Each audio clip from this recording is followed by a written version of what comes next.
Hi, sweeties. How are you doing? Welcome to Naya Sim.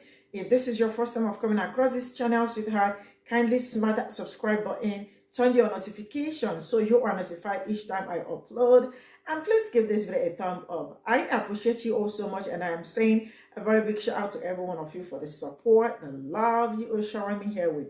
To all my members, you all are super sweet. So today is just something really very important, and it's about a question that I asked a palm-colored man. So they were asking, why is it that you all do not talk about the horror? I mean, the particular horror the enslaved women went through during the slavery period, and why is it that most historians or textbooks do not talk about the systematic rape that occurred? And this man really went all out to talk about the whole thing and why most of them do not even talk about some certain things, especially when they go public speaking and all that. And he actually called the founding fathers Bass and Tard and all that. And I felt like, I mean, this is one of the things like they are also trying so hard to talk about, because why are they all banning books? Why are they all of a sudden started saying that the history, the slavery was like, that black people benefited from slavery and the rest of it. And he said that when they go public speaking, they just want to talk about what the public want to hear. They don't talk about the real things that is happening and all that. And you all know that, I mean, the history is very much alive. And that is something people do not have to, I mean, especially when they tell black people to stop talking about it, don't say anything about it, and it's going to go away. How is that even going to go away? And also, they push back a whole lot against the absolute humanization nature of slavery. And then they just want to talk about the shallow part. I am just going to roll this clip. We'll come back to talk about it, and I absolutely want to read all your comments. Let me know what you all think in the comment section. So straight up, let's get into I'll tell you why, because it doesn't sell. There is a reluctance, let us say, among historians and journalists who play historians on TikTok or are in their books they write, a reluctance to discuss the complicity of white men. And because the rape of enslaved women was committed by white men, that there are a whole bunch of people who don't want to get kicked out of their clubs that give them gigs, being part of the Thomas Jefferson Appreciation Club or the James Madison Appreciation Club. They would rather go to big auditoriums and sit on stages and go on CNN or whatever and be able to talk about James Madison and the difference between a republic and a democracy and about what the founders would have thought about it, not the fact that in 1776, 10% of the American population are enslaved women, subject to sexual violence every single day of their lives. And that number just grows over the next 80 years. 10% of the population. And we have evidence about what is happening. And some people will say, well, there's a lack of primary sources. No, there's not. We have two kinds of primary sources that speak directly to what's going on. One is in the population counts, is in the explosion in the 18th century of mixed race people.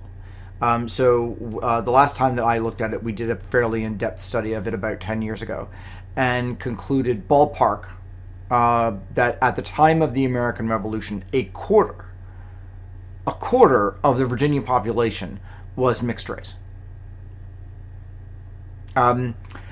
Just let that sink in. If 10% of the population is enslaved women, so 20% of the population is enslaved, so you've got 80% of the population, 40% of the population is free white men, a quarter of the population ends up being mixed race by the time of the Revolution. And then what we have are the first-person accounts of people who found mixed race relationships to be remarkable.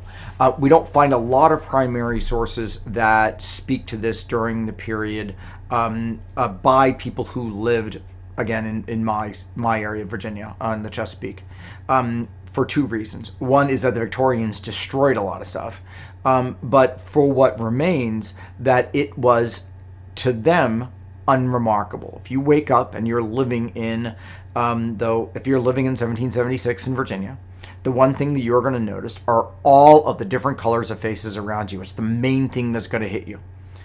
It's going to, if you are in Williamsburg, it's going to be half the population. If you are in the Tidewater, it is going to be a majority of the population. You've got to go to the Piedmont. You've got to go to other parts of Virginia in which white people tend to dominate the area, in which the number of people who own slaves, at least the rate of enslaved ownership, drops. But the shocking range of color that you see, that would be remarkable to somebody visiting. And we know that because it was remarkable to them, that they found it so new and different from their own experience that they remarked upon it. For people who lived there, it was unremarkable. This is just a part of their lives. That this sexual violence is occurring is something that what we do find is we have some evidence of how people are justifying it. Some people are blaming, by the way, enslaved women for it. And that's a conversation no historian really wants to have. Why? Because it gets them kicked out of the club. It's why we don't call Mount Vernon George Washington's home and slave quarters. It's why we don't call Mount Monticello Thomas Jefferson's home and slave quarters. It doesn't. While and why even Monticello, which does so well with this stuff, just has a separate Sally Hemings and slave life at Monticello tour. You don't get that on the main tour. You can kind of stumble into it. They're trying to do their best. Why? Because they don't want to get kicked out of the club. Most of the people who buy these books are white, and they're white men. Most of the people who are driving visitation are white, and they're driven by white men. They don't think it will pay for the party. And so they don't get invited to these cushy gigs to let's talk about Thomas Jefferson's political thought, when you think about Thomas Jefferson as engaged in systematic rape. And you start with that instead. That's the problem. And so the other parts of this evidence we have are people who are visitors to revolutionary Virginia, who are remarking about what's going on all around them.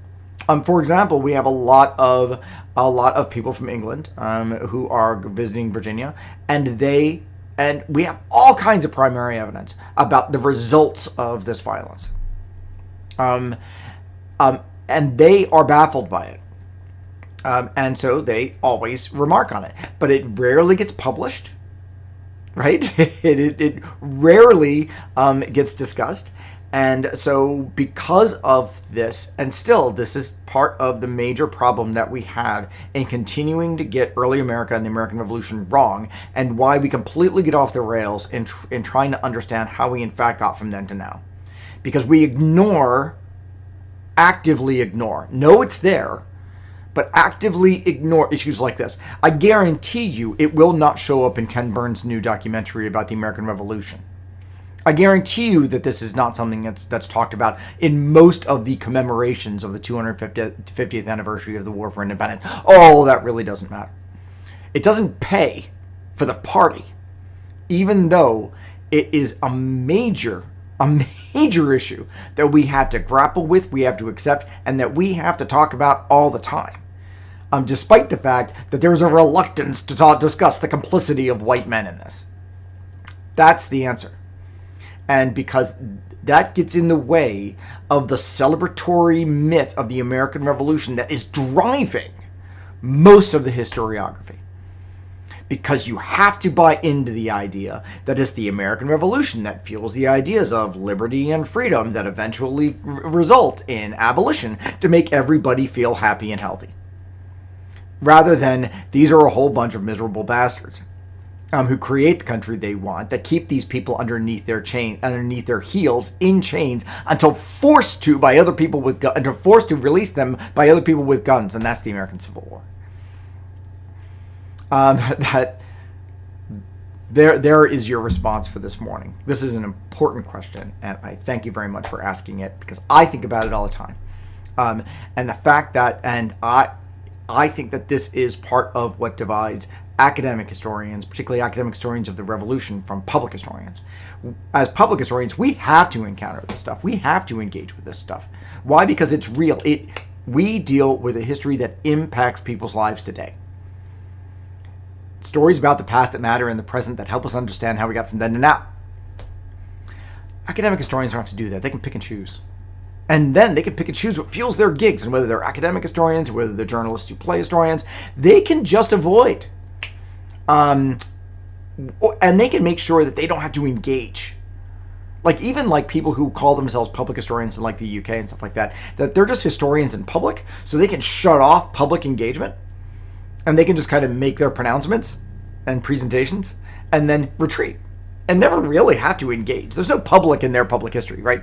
Their public history is, I'm just going to put out my history into the public. Our public history is different.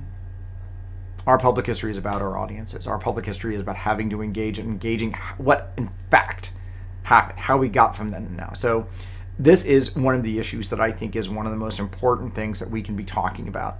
And for my period, it just gets worse as the rationales for keeping people enslaved get worse, because then people get to justify the worst kind of actions based upon those rationales. So in any case, this particular horror is real, and it was a part of their lived experience in ways that are absolutely unique.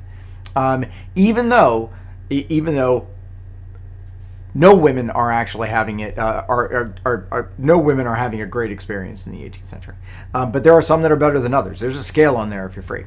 If you are an enslaved woman, then it sucks 24/7 in ways that are horrific. But we don't want to talk about it. Why? Because we don't want to discuss the complicity of white men. But we need to. So thank you for the question and giving me the opportunity to chat about it this morning. Obviously, I find it important.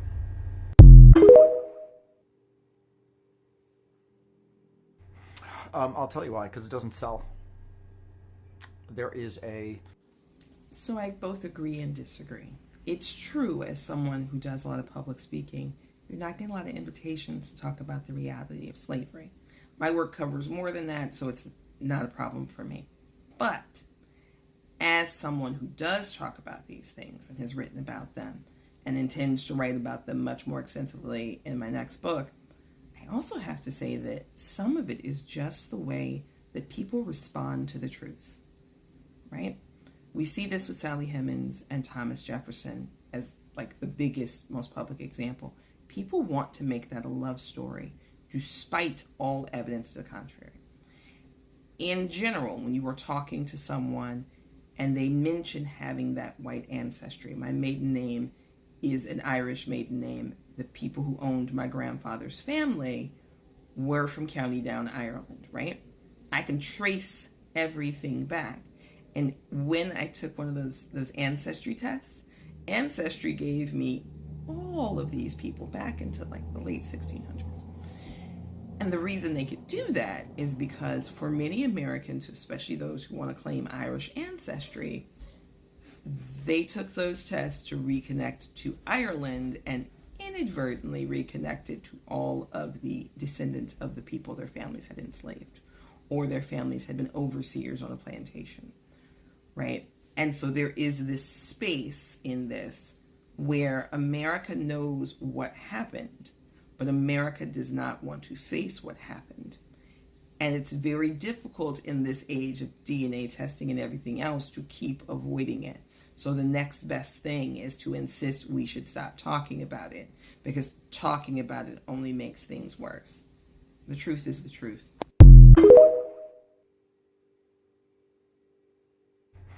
I'll tell you why, because it doesn't sell.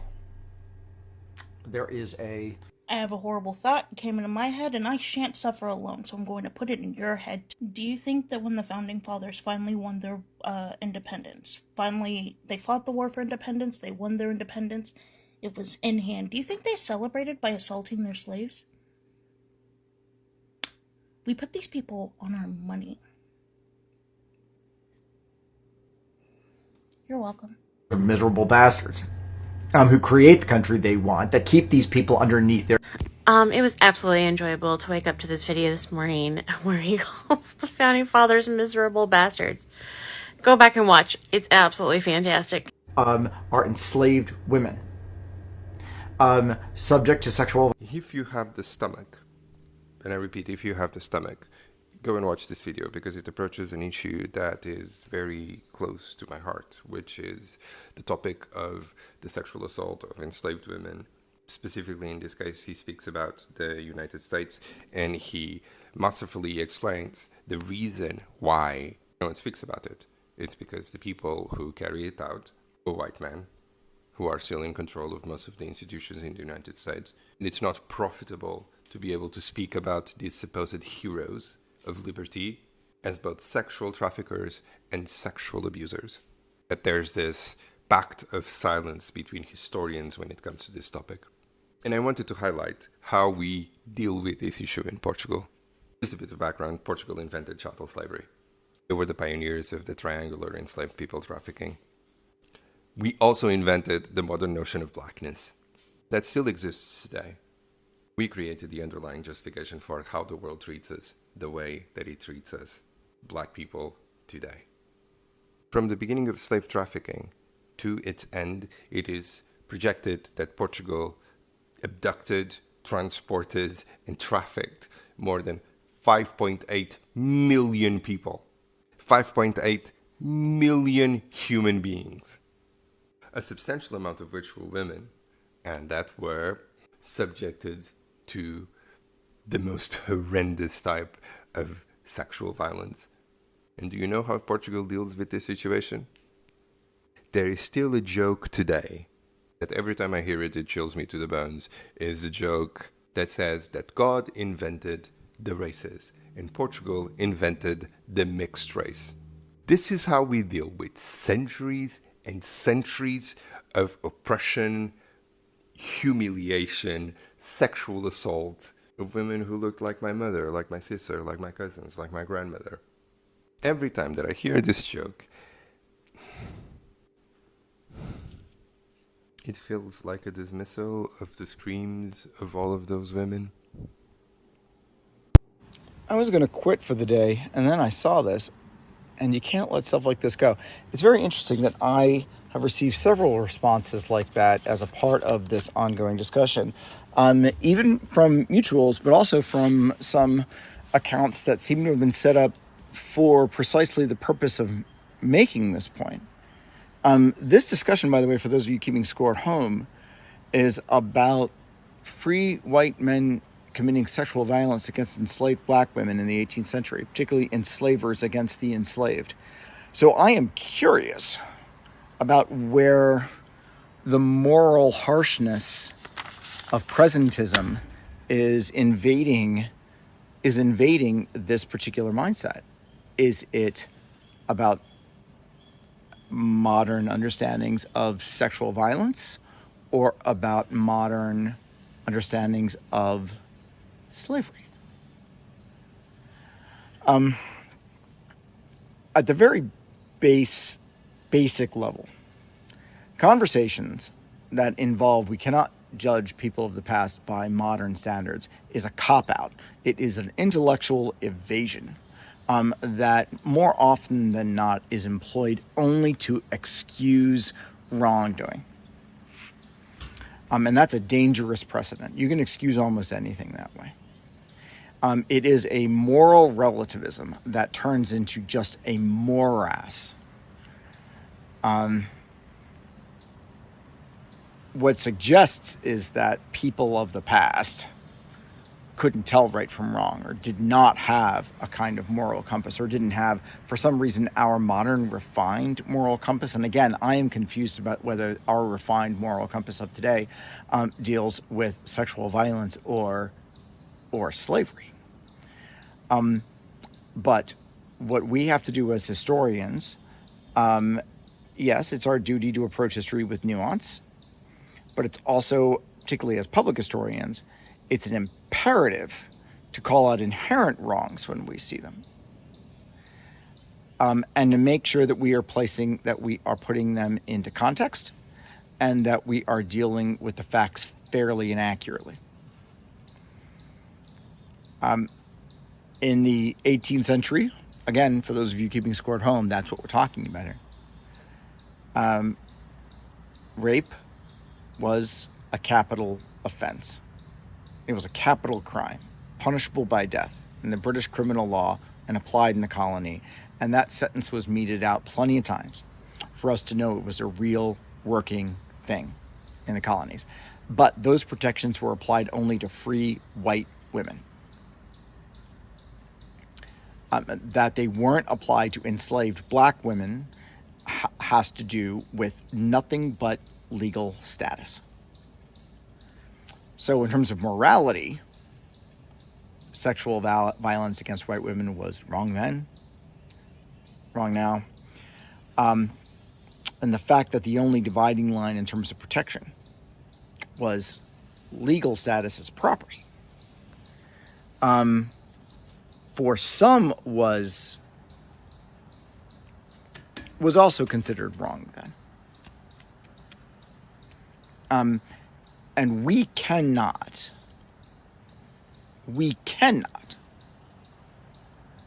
refuse to extend the protection of our moral judgment to those women who were denied it at the time by not calling it out now. That kind of moral relativism is not history, is not historical practice. It's certainly not public history, when we have to be authentic and accurate about making sure that we're telling the stories about the past and the present that matter, that engage audiences with how things actually were so they can understand how we got from then to now, and this is a part of that.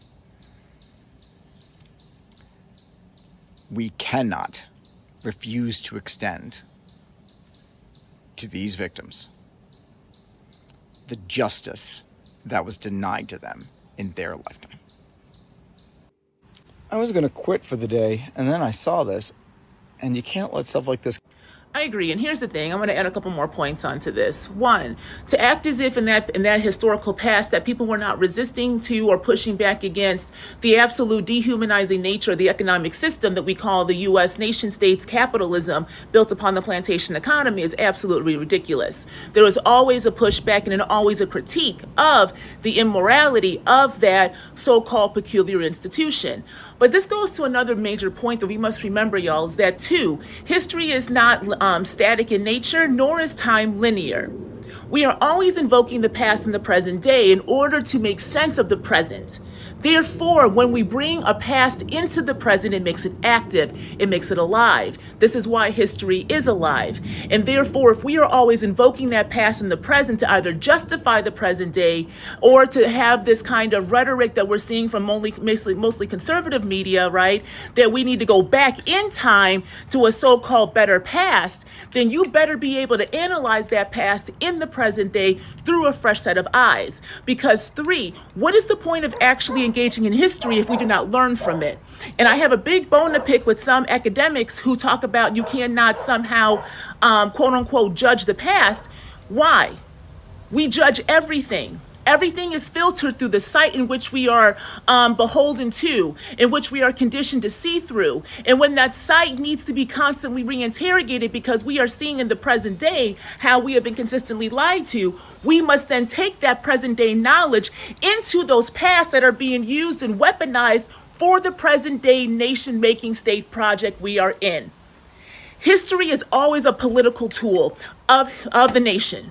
This is literally how the Western modern nation state constructed itself, upon taking and stealing historical moments, making them static through the lens of power, and then feeding it back over time so that in the present we see that pass through power's lens. But we say no more to that, because it is not just those in power who have the ability to invoke that past in the present. And this is what we are seeing right now. Hence the major pushback, and hence now the state doubling down in not only these ideas of book banning and trying to make essentially whitewashing, but really power washing history so that we don't understand how we are all under the thumb of the historical record that is not one we should be just willy-nilly accepting. We have to always question. But when you live in anti-intellectualism, to ask the question itself is the threat. And this is why we are seeing right now this new FBI kind of quote-unquote watch list in which people who are pushing back against power are now seen as a threat. History is always active. We must use it for our benefit. So this is all I got from this video. Sincerely speaking, history is always active. And the fact that they keep saying stop talking about it, and when you stop talking about it, it will go away. Don't say anything about it. Why are we not supposed to talk about it? It is recorded. It is part of African American history. So for us to not to talk about it is like, forgetting everything that happened and what is still going on. And the fact that all of them, like some of them are in kind of asking, why do you have to talk about the history and judge our ancestors harshly? Number one is that, why are we not supposed, nobody's, okay, your ancestors did some horrible things. And some of you are still doing those things your ancestors did. You can imagine being me and telling me not to cry. I mean, like, hello? How are we not supposed to talk about it? They really do know that one of their biggest shame was that American history. And they are looking for a way to push back everything. Like, we don't even want you to talk about it. The books, they are banning it because they do not want the younger generation to learn about it. They just want to wipe it away. They just want to erase it because it does not fit what they are known for and what they portray, what they show us. So for that reason, you have no right to talk about the history. Just let it go. We ain't letting it go because everything was well documented. This is just to tell you the SA most enslaved women went through. When it comes to public opinion and of public speaking, like he said, they talk about what the audience want to hear. And that is also what they want to talk about. They don't tell you the real thing. Like he called the founding fathers, that's and third. I mean, this is to show you the amount of, inhumane, the things the enslaved women went through. And they still wake up every damn day and they want to gaslight you and they want to tell you not to talk about it. So if we don't talk about our history, what are we going to talk? We talk about the history, the past, we talk about the present. So we do not forget about the past. So we can always relate it to what is happening to us at every particular point in time. This is where I am going to draw the curtain. Thank you so much and see you all in my next video. Bye for now.